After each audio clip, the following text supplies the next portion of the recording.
SIR ঘোষণার অনেক আগে থেকেই এর উদ্দেশ্য নিয়ে প্রশ্ন তুলেছিলেন মানবাধিকার কর্মী, বিশিষ্ট ব্যক্তিত্ব থেকে তৃণমূল সহ একাধিক রাজনৈতিক দলের নেতৃত্ব। এসআইআরকে ঘুরপথে এনআরসি করার চেষ্টা হচ্ছে বলে অনেকে অভিযোগ তুলেছিলেন।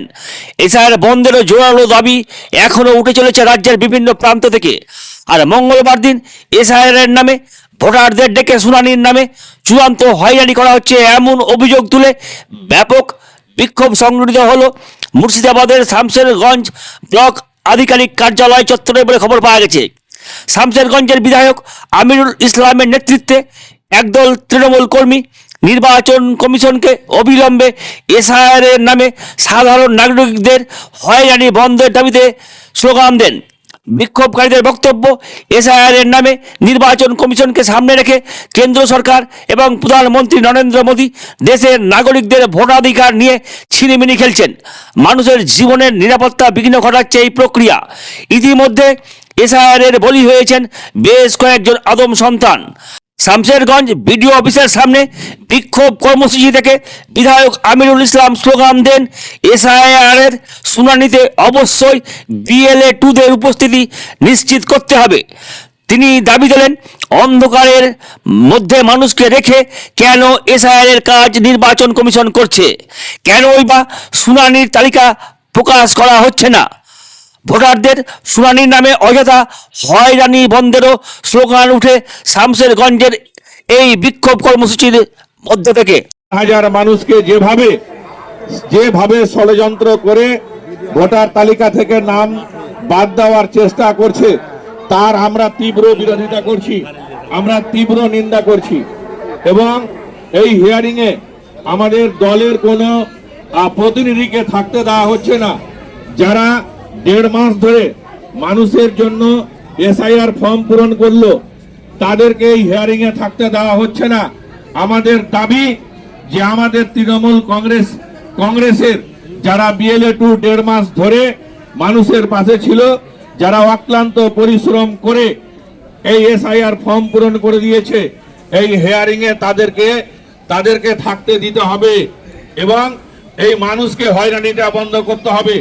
লজিক্যাল ডিসক্রিপশনসের যে তালিকা সেটা প্রকাশ্যভাবে আনতে হবে। আজকে মানুষকে অন্ধকারে রেখে আপনি এই হিয়ারিং করছেন, তার পূর্ণাঙ্গ তালিকার আমরা দাবি জানাচ্ছি যে তালিকা প্রকাশ করতে হবে। লজিক্যাল ডিসক্রিপশনে কাদের নাম আছে, কাদেরকে আগামী দিনে হিয়ারিং এ ডাকা হবে, আমরা তার দাবি করছি। আমরা ইতিমধ্যে আমরা অবগত হয়েছি যে আমাদের শামশেরগঞ্জ বিধানসভায় আজকে 2697 জন নো ম্যাপিং এর জন্য ডাকা হয়েছে 2497 জনকে। তেমনি আবার লজিক্যাল ডিসক্রিপশিতে 81,000 লোকের নাম আছে, যাদের নামের সামান্য ভুল আছে, যাদের টাইটেল পদবি ভুল আছে, বাবার সঙ্গে নামের মিসম্যাচ আছে, সেই সমস্ত 81,000 মানুষকেও আগামী দিনে এই হিয়ারিং এর জন্য ডাকা হতে পারে। তার তালিকা কিন্তু সামনে আনতে হবে। সেই 81,000 তালিকায় কার নাম নথিভুক্ত আছে? নির্বাচন কমিশনার অন্ধকারে রেখে এই তাদের বিজেপির সরকারের মন মতো তারা কিন্তু এই এসআইআরটা করছে।